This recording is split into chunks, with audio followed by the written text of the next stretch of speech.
Manda bala. Olá, pessoal! Seja bem-vindo a mais um episódio do nosso Lean Hub. Oi, Luciano, Rosa. Tudo bem? Hoje nós estamos com uma convidada, a Letícia Fernandes. Obrigada, Letícia, por estar aqui conosco nesse episódio. A Letícia, ela é gerente de enfermagem do Hospital Municipal Dr. José de Carvalho Florence, lá da cidade de São José dos Campos, do estado de São Paulo.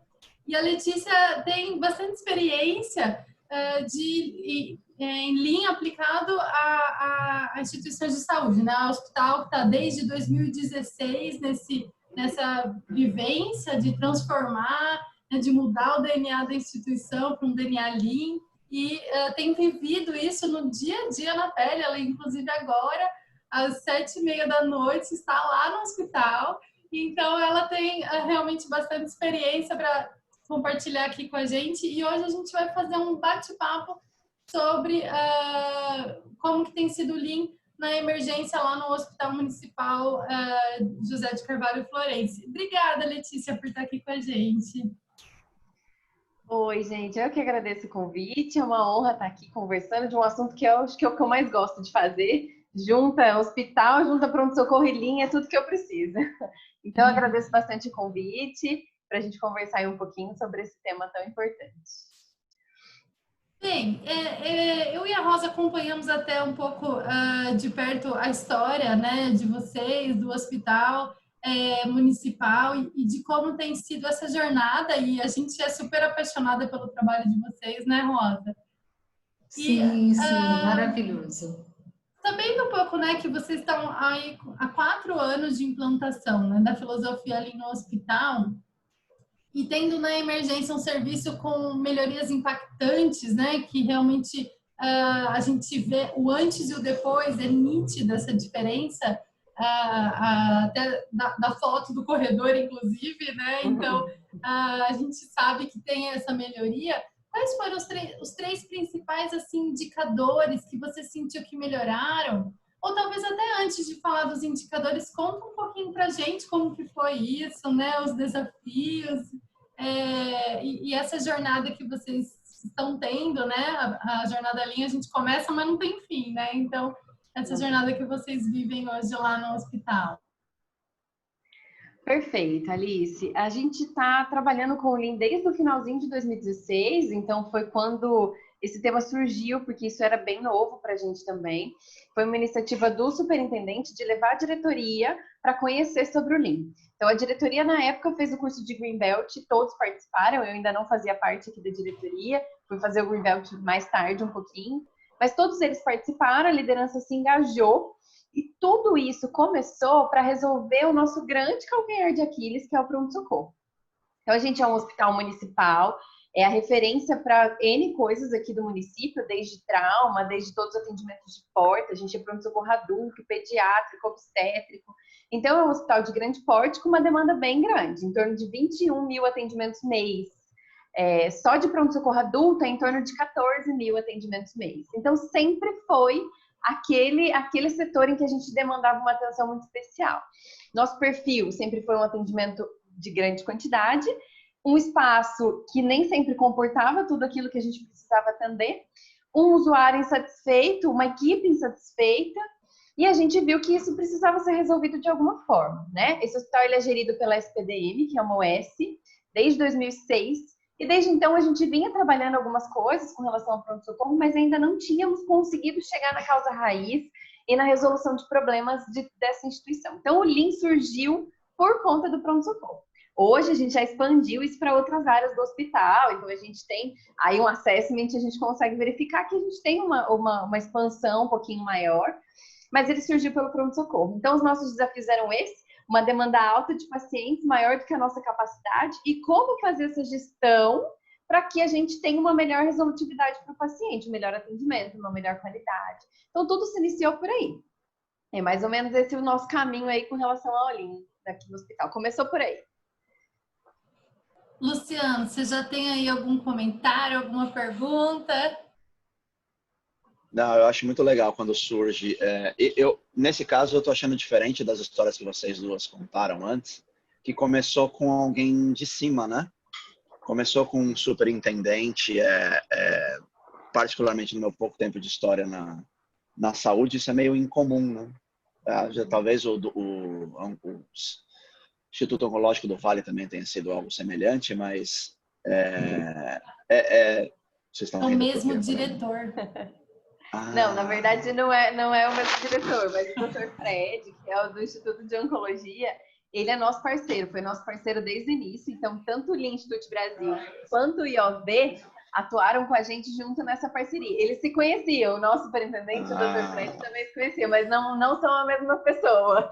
Tá vendo? Mas eles nos fortaleceram bastante. Não existe coincidência, então, né? Sim. Existem parcerias aí. É bom, mas é legal ver que existe pelo menos essa, como é que eles chamaram lá? Cross-polinização, né? É interessante ver que isso não surgiu de uma iniciativa menor, que depois cresceu para toda a organização. Foi ao contrário, né? Foi top-down e não bottom-up. Eu acho que isso para mim foi diferente do que você contou, né? Mas legal, vocês fizeram o treinamento, vocês fizeram o Green Belt, que nem é Lean, na verdade, né? Mais Six Sigma do que Lean. Perfeito. E aí depois vocês como que surgiram os trabalhos? Porque tinha um problema muito específico, né? Pelo que você falou. O problema era resolver uma área bem específica. Mas aí você dá um treinamento genérico e como é que isso virou depois projetos específicos para resolver problemas específicos? Perfeito. O pronto-socorro era o nosso ponto principal, o nosso problema mais alarmante. Quando a gente vai conhecendo o levantamento de problemas, outros tantos vão surgindo, né? Então, começou-se com o pronto-socorro e a gente foi levantando quais eram os grandes problemas lá do pronto-socorro. Então, começou-se pela porta de entrada. A gente tinha um tempo de espera para o paciente passar em classificação, atendimento médico, ser medicado e ir embora. A gente tinha um tempo que chegava até a 14 horas nesse paciente de porta. Era algo que era inadmissível. A gente precisava agir disso com muita frequência. Então, começou daí as nossas ações. Então, a gente começou a trabalhar todo esse fluxo de porta. E a gente mapeou todo o fluxo, conheceu todo o processo, entendemos quais eram as dinâmicas, muitas contramedidas foram feitas naquele momento, inclusive até a mudança física do local onde era a medicação, por exemplo, para frente do hospital. Isso permitiu, a gente vê pelo diagrama de espaguete, uma redução imensa com relação a passos, a tempo, a pacientes perdidos. Os pacientes perdiam aqui é grande, é um hospital horizontal. Tem 18 mil metros quadrados, mas ele é inteiro horizontal. Então, os pacientes se perdiam. E aí, a gente conseguiu reduzir, na época, em 42% só com as ações de 1 a 3 de porta. Foi o primeiro A3 que a gente conseguiu abrir. E aí a gente ganhou até alguns prêmios, a gente foi premiado no Einstein com relação à inovação e à atuação na saúde pública com isso. E a gente começou a ver, poxa, dá para fazer muita coisa com o pouco de conhecimento que a gente tem. O Green Belt trouxe a questão do Six Sigma e associado a essas parcerias que eu falei para vocês, do IOV e do LIB, a gente trouxe aquele Lean mais puro, aquele Lean que a gente consegue acompanhar todos os processos e não só as métricas, né? Não só as outros fatores que os Six Sigmas nos trazem. E com isso a gente foi construindo o nosso trabalho. Então, o primeiro foi esse aí da emergência, foi o nosso start. Aí o pessoal começou a ver que ia dar certo, essa cultura começou a disseminar na instituição. E a gente foi percorrendo os caminhos do pronto-socorro. Então tá, a gente melhorou o tempo de porta. Vamos melhorar o tempo da observação? Olha, a gente ainda demora em torno de 3, 4 dias esse paciente lá no pronto-socorro ainda. Por quê? Porque não tem leito, porque não tem desfecho determinado pelo paciente. E a gente começou a trabalhar nessas frentes. Então, assim, uma vez que a gente resolvia um problema, a gente despertava outros tantos. E a gente foi priorizando isso dentro dos dados todos que a gente tem. E aí a gente foi vendo o que era prioridade. O que é importante, Luciana, acho que talvez com a Alice e com a Rosa já tenha falado um pouquinho sobre isso. A gente é um hospital 100% SUS. E a gente até hoje ainda é um hospital 100% manual. Então, todos esses dados que a gente tem não são gerados de nenhum instrumento, de nenhum sistema. A gente até janeiro vai ter um sistema funcionando aqui, mas até hoje a gente não tem. Então, houve uma questão de muito envolvimento da equipe, muito engajamento, porque esses dados hoje e essas análises fazem parte da equipe. A equipe se engajou de um ponto em que elas se organizam dentro do trabalho e não se deixa de medir, e não se deixa de acompanhar, e não se deixa de evoluir. Então, essa foi a conquista que no decorrer dos anos, na verdade, a gente vem conquistando tantas outras coisas. E é isso que faz, acho que, a diferença nesse momento. Com relação aos indicadores, eu não sei se vocês já querem que eu fale um pouquinho sobre a pergunta da Alice, mas, assim, quando a gente fala de emergência, esse aí foi um primeiro da questão da porta, que a gente reduziu 44% logo no ano seguinte, e hoje a gente tem 80% a menos em algumas cores de classificação de paciente com tempo. O nosso tempo de desfecho de porta gira em torno de 2 horas e 20 minutos a 2 horas e 35 minutos, variação da cor em que esse paciente é classificado. Então, durante esse período, ele foi atendido na classificação, foi atendido pelo médico, fez o exame que ele precisava e teve seu desfecho determinado. Se ele vai ficar para observação, se ele vai embora de alta, se ele vai fazer, enfim. Hoje a gente trabalha com essa mediana e a gente analisa os outliers aí. A gente analisa aquele paciente que ultrapassou muito desse tempo, o que aconteceu, a gente faz uma análise mais quali, porque hoje a gente sustentou essa mediana, mas a gente sabe que tem viés e que tem situações que ultrapassam. Então, hoje a gente trabalha com a exceção. Então, olha, o que foi muito rápido, o que aconteceu com esse que ficou 10 minutos aqui dentro, que ficou meia hora aqui dentro, porque tem também. E a gente consegue analisar um pouquinho melhor. Então, esse dado de porta foi um início importante aí pra gente e que a gente trabalha com ele até hoje. Outra questão que a gente conseguiu reduzir, entrando um pouquinho da emergência lá da porta para a observação, foi o tempo de desfecho desses pacientes. O que a gente via? Uma equipe que abraçava o paciente e não queria soltar mais. Então, eles usavam o pronto-socorro como uma unidade de internação, praticamente. Então, investigava e fazia, tinha um perfil um pouquinho diferente e esse desfecho demorava muito. Então, esse paciente chegava a ficar 72 horas lá no pronto-socorro, em torno de 22 horas para eu ter o desfecho, para falar assim, ele vai internado, ele vai para alta ou ele vai ter alguma transferência. Então, a gente demorava esse ponto. Quando a gente fala de pronto-socorro com alta necessidade de atendimento e uma capacidade pequena, isso precisa girar. Então, a gente teve envolvimento de todas as especialidades médicas, a gente tem uma abrangência boa de especialidades em que a gente atende aqui, são poucas as que a gente não atende. E aí foram ações em cada uma das especialidades. Eu não podia colocar a mesma régua para clínica médica, para cirurgia geral, porque o padrão de avaliação é diferente, a conduta, o que eles dependem de exames são diferentes. Então, a gente fez personalizado para cada um. Na época, a gente reduziu de 22 horas de tempo de desfecho para 14. E hoje, a gente gira em torno de 8 a 9 horas de desfecho. Depois que o paciente entra no salão, a gente tem esse tempo para poder ter o desfecho. Com uma meta de chegar até 6 horas, que é esse o nosso objetivo que a gente quer definir ali. Ainda lá na internação, a gente trabalhou, quando a gente fala de pronto-socorro, ele é uma parte do hospital que está interligada ao hospital todo. Não adianta só o pronto-socorro ser muito bom, muito produtivo e trazer muito resultado se o restante do hospital não girar. Então, a gente começou a entender que, assim, legal, o time da emergência está sendo rápido, ele está dando desfecho rapidamente, mas eles internam esse paciente. Se eu não tiver leito na clínica, a coisa não gira. Esse paciente vai ficar internado com desfecho ok, mas ele vai ficar reprimido ali no pronto-socorro. Começamos a desdobrar as ações para as unidades de internação. Olha, pessoal, leito livre antes das 11. Eu mostrei isso para as meninas lá. Até 11 horas, esse paciente tem que ter saído já e o leito tem que estar limpo para eu poder admitir os meus pacientes no pronto-socorro. É o então, trem das 11, né? O trem das 11. A gente cantava a musiquinha do trem das 11 para os médicos agilizarem, porque a prioridade era liberar quem precisava ir embora e admitir os novos. A gente mudou a cultura aqui, Luciano, de que assim, o problema do pronto-socorro é do hospital inteiro. O pronto-socorro não é o problema ele é disseminado. Uma vez que eu não giro a minha UTI, uma vez que eu não giro a minha clínica, eu não desafogo meu pronto-socorro por melhor que eles sejam em performance. Então, a gente trabalhou bastante com isso. A gente reduziu esse loss com internação, que representa muito esse giro de leitos, esses pacientes que vão para a unidade de internação em algum momento, de 4.500 minutos, em torno de 75 horas, 72 horas, para 20 horas, mais ou menos. Então, a gente otimizou muito isso, chegando já até 800 minutos. A gente já teve performances melhores do que a gente está aqui hoje. Então, a gente trabalha bastante com isso. E assim, se eu for falar de tempo, eu tenho bastante resultado para trazer para vocês. Agora, o que eu acho que é importante a gente focar é a satisfação do usuário. A gente saiu em torno de 40% a 50% de satisfação, para hoje a gente tem 98%, 99% de satisfação do usuário.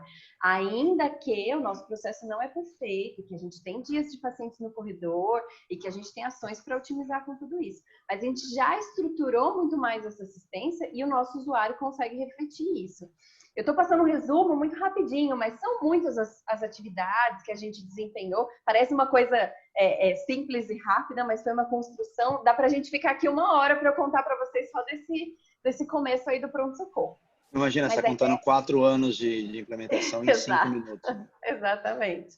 E por fim, que eu acho que é um dado extremamente importante que a gente começou a medir no final, é a questão da mortalidade com menos de 24 horas. Por quê? Os estudos trazem que se a gente tem uma mortalidade alta com relação a 24 horas, o pronto-socorro não é para administrar aquele paciente grave, não é para ele ficar lá.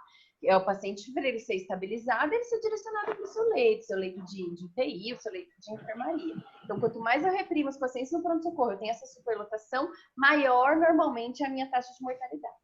A gente já não tinha uma taxa de mortalidade com menos de 24 horas alta, a gente tinha em torno de 0,5%. Mas com todos os projetos, e aí focado um pouquinho nas emergências do PROAD, que também nos ajudou bastante nesse último ano, né, que daí foi uma intervenção de um período aqui junto com eles, a gente reduziu, chegou a 0,1 de mortalidade com menos de 24 horas e uma mediana de 0,2. E isso significa um resultado grande do trabalho, né? A gente consegue medir não só os tempos, mas aquilo que a gente agregou para o nosso paciente. Então, quando a gente fala de indicadores, acho que a gente tem um olhar bem focado para isso, considerando que a gente aumentou um pouquinho do volume da demanda de atendimentos também é um indicador importante. Fora a pandemia, né? Eu não estou entrando nos critérios de pandemia, porque daí é uma outra realidade, outro formato que a gente precisou se reinventar aqui também. Mas acho que de indicadores, esses representam bastante um pouquinho do nosso trabalho aqui. Sabe o que eu acho interessante, assim, na fala da Letícia, né? É o encantamento com que ela fala. Então, todas as vezes que eu já a ouvi falar, tem um brilho nos olhos, assim, que a gente percebe de longe, né? E nós tivemos uma discussão já, Letícia, nesse grupo, em que o Luciano teve uma experiência pessoal e a gente trouxe para conversar um pouco. E aí nós falamos a respeito de uma urgência, de uma emergência, de um grande hospital, de um grande complexo, mas sem o Lean. Então, assim, como é isso? Não tem nada a ver com o que você está falando, sabe? Então, é ainda na sua história passada, é lá 4 anos atrás. Então, até para a gente ver que mesmo o hospital fazendo uma escolha de aplicar o Lean como uma filosofia de gestão, essa transformação ela não é rápida, né? Então, assim, não basta a decisão, né? Existe todo um processo de construção, de se trabalhar junto. Então, assim, a gente conversou e a partir desse Lean Hub passado nosso, a gente falou, puxa, podia trazer que ela vai dar o olhar do Lean da emergência já com o Lean implantado. Então, em função disso, eu queria te perguntar se, assim, 2 coisas. Vocês têm na emergência algum sistema em que você, por exemplo, aponte que uma determinada área dentro da emergência, a avaliação de risco, ou a observação, ou a área vermelha mesmo do atendimento, ela está grave e precisa mudar o número de profissionais lá dentro? Como é que vocês lidam com esse sistema de comunicação interna? Ou vocês chamam alguém de fora do pronto-socorro? Ou é dentro da própria emergência que vocês trabalham nisso? Tipo cadeia de ajuda, né, Rosa? Perfeito. Só falando um pouquinho do brilho no olho, eu tenho muito mesmo.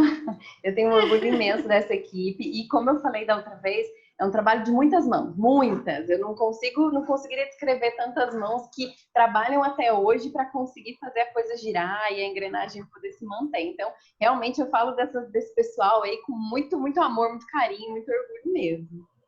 Com relação à cadeia de ajuda e com relação às demandas, como é que funciona? Na porta, nesse atendimento de porta, que é consulta, a medicação e algum exame, eu tenho um enfermeiro referência. Então, eu tenho uma equipe que faz a referência dos pacientes de acordo com a cor. Então, ele acompanha o processo do paciente. Então, ele é um paciente amarelo que foi fazer determinados exames. Como é que está isso? Onde é que está essa ficha? Porque, lembra, é manual. Então, a ficha vai de um lado para o outro ainda junto com o paciente. Então, eu tenho essa equipe que monitora isso, que acompanha todos esses processos. Chegou no ponto de espera, que a gente tem uma meta por cada cor, então, eu tenho uma meta de 30 minutos para atendimento do paciente amarelo. Começou a passar disso, ela tem uma cadeia de ajuda e um alerta em que ela precisa pedir. Então, isso tem um trabalho padronizado das ações dela. Então, ela vai desdobrar para o plantão administrativo, por exemplo, nesse caso, que vai alinhar com o coordenador médico para ver se a gente vai abrir mais um consultório. nesse caso. Ou, eu tenho um tanto de atendimento de amarelo, mas o azul está ocioso. Quem que vai fazer essa gestão? O médico do azul vai passar a atender amarelo. Então, lá na frente é assim que funciona. Na parte de dentro do pronto-socorro, a gente tem a enfermeira fluxista, que parte daquele princípio do PCP da fábrica, daquele planejamento e controle de produção. É a nossa enfermeira que puxa o processo. Então, ela consegue acompanhar todo o paciente, o que está pendente, ela sabe aquele paciente se é da cirurgia geral, se já colheu o exame, se está dentro da meta da avaliação, se já passou desse horário. Então, ela faz todo esse acompanhamento. Ela sinaliza para as especialidades as tendências. Então, ela tem uma cadeia hierárquica ali, que é com o plantonista, que está no dia. Não resolvendo, ela vai para o coordenador da especialidade para a gente conseguir otimizar. E fora essas ações direcionadas, a gente tem o nosso trabalho padronizado, que é o nosso PCP. Que, na verdade, a gente controla, todas as pessoas têm suas ações referente ao processo. Então, até 30 pacientes, eu tenho a minha rotina. De 30 a 40 pacientes, eu tenho nível 1. Já começa um alerta de que eu já estou além daquilo que é a minha rotina. De 40 a 50 pacientes, nível 2. E assim a gente vai desdobrando os trabalhos. Todo mundo sabe quais são suas ações e elas vão se desdobrando aí no decorrer do dia. O médico da UTI sabe qual que é a função dele, o plantão administrativo sabe qual que é a função dele, a enfermeira do centro cirúrgico sabe qual que é a função dela e a gente se comunica para cada um alarmar as suas atividades aí. É mais ou menos assim. Posso fazer uma perguntinha rapidinha? Pois não. O paciente enxerga, é isso? O paciente, esses tempos que você falou, ele enxerga?